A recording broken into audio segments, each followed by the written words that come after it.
respond for airplane crash, 11 Fort Collins Airport, 4824 Earhart Road.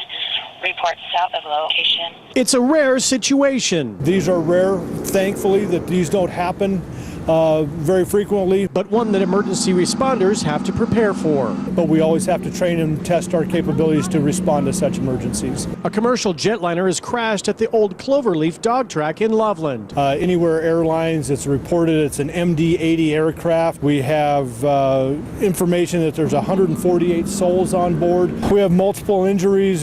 Several patients have been transported to area hospitals at this time. As part of the training required every 3 years by the FAA, responding emergency personnel must address the safety and security needs of the scene, extinguish active fire, and treat and transport victims. We are the first responders to our Fort Collins Loveland Airport, and so it is critical that we have a very close working relationship and that we do train often to be able to respond to such emergencies. Emergency crews responded to the crash scene within several minutes. Victims of the crash were identified by a color code system as to the extent of their injuries. We use a triage color coding system: green, yellow, red, black.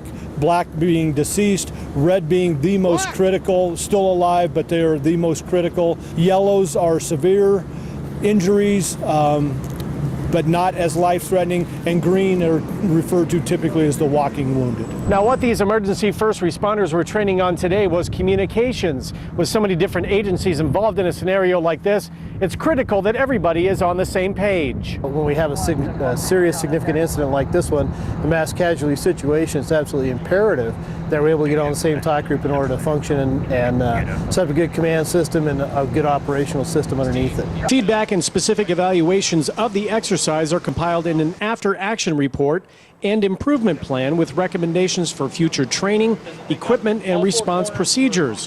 Overall, those involved seem fairly happy with the response today. From a planning perspective and how the thing came off, I couldn't have been happier. Reporting in Loveland, Tom Livingston, Northern Colorado 5.